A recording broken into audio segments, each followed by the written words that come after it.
Bismillahirrahmanirrahim. Assalamualaikum warahmatullahi wabarakatuh. Sahabat yang dirahmati Allah, tema kita kali ini yaitu tentang jual beli gharar.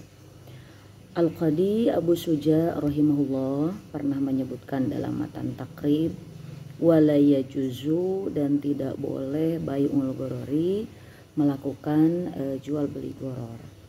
Apa itu jual beli gharar? Definisinya adalah jual beli yang tidak jelas kesudahannya. Konsekuensinya antara ada dan tidak ada, unsur untung ruginya masih sekedar spekulasi. Hukumnya bagaimana? Hukumnya adalah haram, karena gharar itu adalah salah satu bentuk perjudian. Namun tidak semua gharar itu haram. Ada gharar kecil yang masih boleh, ada gharar besar yang memang diharamkan. Kalau riba semuanya haram, baik riba yang banyak, riba yang sedikit. Kalau untuk gharar, ada yang gharar kecil yang masih boleh, tapi ada gharar besar yang memang jelas-jelas sudah diharamkan. Terlebih dahulu kita bahas dulu apa kriteria gharar yang diharamkan. Nisbah gharar dalam akad besar. Kalau gharar sedikit itu tidak masalah.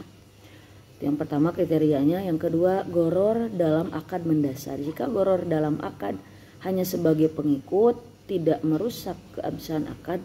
Contoh, jika ada yang menjual binatang ternak yang bunting, atau binatang ternak yang menyusui, atau pohon yang berbuah tapi belum matang, hukumnya dibolehkan. Walaupun janin, susu, dan sebagian buah tersebut tidak jelas karena keberadaannya dalam akad hanya sebagai pengikut dan bukan tujuan dalam akad jual beli. Yang ketiga, akad yang mengandung gharar bukan termasuk akad yang dibutuhkan oleh orang banyak. Masih diperbolehkan menjual wortel, bawang, umbi-umbian, dan menjual barang yang dimakan bagian dalamnya seperti semangka dan telur, sekalipun terdapat gharar karena kebutuhan orang banyak. Gharar juga keempat terjadi pada akad jual beli. Jika gharar terdapat akad hibah, wasiat, sedekah, tidak mempengaruhi keabsahan akad. Ada kaidah yang mengatakan tidak ada gharar dalam akad tabarruat, akad hibah, atau semacamnya yang tidak ada kompensasi. Nah, ruang lingkup gharar ini bisa terjadi dalam akad, objek akad, ataupun pelunasan kewajiban. Nah, kita fokus dulu kepada gharar dalam akad jual beli. Jika seseorang misalnya membeli mobil atau selainnya dari orang lain, misalnya dengan harga 10.000 rial secara tunai atau 12.000 rial secara kredit, kemudian berpisah dari majelis akad tanpa ada kesepakatan dari dua akad tadi, mau tunai atau kredit. Jual beli semacam ini mengandung gharar dalam akad. Kenapa? Karena sudah dijelaskan harganya 10.000 rial jika tunai dan 12.000 rial jika kredit. Nah, berarti sini ada perbedaan harga, tapi penjual dan pembeli belum menyepakati apakah mau mengambil yang tunai atau yang kredit gitu. Maka dalam hal ini Abu Hurairah radhiyallahu anhu berkata, nah Rasulullah SAW an bai'ataini fi bai'atin. Rasulullah SAW melarang dua bentuk transaksi dalam satu akad. Hadis riwayat An-Nasai, At-Tirmidzi, dan Ahmad. Jadi hal tersebut gharar, ya, bisa disebut gharar. Selanjutnya, gharar dalam objek akad antara barang atau harga, saman dan musman. Satu, apabila fisik barang tidak jelas. Contoh, menjual barang dalam kotak, harganya 100.000, barangnya nggak kelihatan di dalam kotak gitu. Nah, itu juga bisa jadi gharar. Yang kedua, sifat barang tidak jelas. Contoh, menjual mobil dengan harga 50 juta, di mana pembeli belum pernah melihat mobilnya itu di mana dan seperti apa, dan belum dijelaskan spesifikasinya, maka itu juga termasuk jual beli gharar. Atau ukuran barang tidak jelas. Contoh, menjual tanah 10 juta tanpa menentukan ukuran batasannya, dari mana ke mana gitu ya. Perbatasan sebelah utara siapa, perbatasan sebelah selatan, timur, barat belum jelas gitu. Nah, juga jual beli gharar. Atau yang keempat, barang bukan milik penjual. Contoh, seorang calon tanah membuat transaksi jual beli dengan pihak ketiga tanpa mendapatkan izin dari pemilik tanah sebelumnya. Itu ya. Jadi ini juga sama. Jadi goror ini bisa dilihat dari objek akadnya, baik mulai dari fisiknya atau sifatnya atau ukurannya atau barangnya tidak jelas atau bukan milik penjual, itu harus diperhatikan supaya kita tidak terjatuh ke dalam jual beli goror. Hakim bin Hizam pernah bertanya pada Rasulullah SAW, ya Rasulullah, ya'tini rajulu fayas'alunil bai'a laisa indi abi'uhu minhu summa abta'uhu lahu minas suq qala la tabi ma laisa indaka. Wahai Rasulullah, ada seseorang yang mendatangiku lalu ia meminta agar aku menjual kepadanya barang yang belum aku miliki. Dengan terlebih dahulu aku membelinya untuk mereka dari pasar. Rasulullah SAW menjawab, jangan engkau menjual sesuatu yang tidak ada padamu. Jadi sekiranya barang orang lain jelas tidak boleh kita beli gitu ya.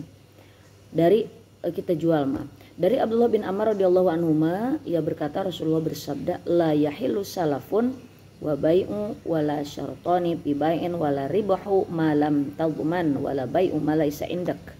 Tidak halal menggabungkan antara akad pinjaman dan jual beli. Tidak halal dua persyaratan dalam jual beli. Tidak halal keuntungan barang yang tidak dalam jaminanmu. Tidak halal menjual barang yang bukan milikmu. Hadis riwayat Abu Daud dan Tirmidzi.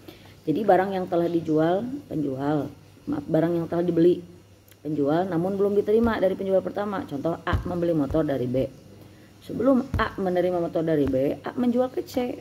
A menerima uang dari C dan meminta B untuk menyerahkan langsung motor ke si C. Nah, ini termasuk bai'u gororin, jual beli goror, karena motor tersebut bisa saja lenyap ya dari B dan tidak bisa diserah terimakan kepada C. Jadi sekiranya belum ada di tangan kita, tidak boleh dijual dulu kepada yang lain. Dari Hakim bin Hizam radhiyallahu anhu, ia berkata, ya Rasulullah, ini ashtari buyu'an fama yahilu li minha wa ma yuharamu alayya qala fa idastaraita bai'an fala tabi'hu hatta taqbidahu. Wahai Rasulullah, saya sering melakukan jual beli, apa jual beli yang halal dan yang haram. Nabi pun bersabda, wahai anak saudaraku, bila engkau membeli sebuah barang, janganlah engkau jual sebelum barang tersebut engkau terima. Hadis riwayat Ahmad. Jadi kesimpulannya, satu, barang tidak dapat diserah terimakan. Contoh, barang di luar negeri lalu ia jual di Indonesia, ini termasuk jual beli goror karena barang tersebut kemungkinan tidak sampai ke Indonesia, tidak diizinkan masuk ke Indonesia. Ini juga termasuk dalam jual beli goror ya. Kemudian yang kedua, goror pada harga disebabkan penjual tidak menentukan harga. Contoh, aku jual mobil dengan harga sesukamu aja lah, saikhlasna seridonya gitu. Namun masih boleh jual beli dengan penetapan harga pasar. Udahlah, misalnya kata yang pembeli, galibin aja dengan harga yang standar sekarang, bisa ya. Kemudian goror juga bisa terjadi bukan hanya dalam segi objek, bukan hanya tadi dari segi akad, tapi juga bisa terjadi dalam segi jangka waktu pembayaran. Misalnya pernah terjadi zaman Rasulullah ya. Dari Abdullah bin Umar radhiyallahu anhu, ia berkata, anna Rasulullah sallallahu alaihi wasallam naha an bai'i habalil habalah wa kana bai'an yatabaya'uhu ahlul jahiliyah kana rajulu yabta'ul jazura ila antun tajannaqatu. Rasulullah sallallahu alaihi wasallam melarang transaksi jual beli yang disebut dengan habalul habalah. Apa itu? Itu jenis jual beli yang dilakoni masyarakat jahiliyah. Apa itu habalul habalah? Transaksi jual beli yang bentuknya adalah seseorang yang membeli barang semisal unta secara tidak tunai.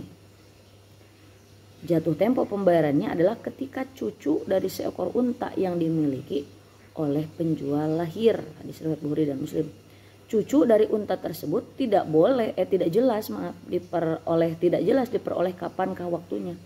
Maka pembayarannya baru akan diberi setelah cucu unta tadi muncul dan tidak jelas waktunya. Bisa jadi pula unta tersebut tidak memiliki cucu gitu. Jadi ini juga termasuk jual beli goror karena jangka waktu pembayarannya tidak jelas. Itu namanya jual beli habalul habalah. Wallahu a'lam bishawab. Assalamualaikum warahmatullahi wabarakatuh.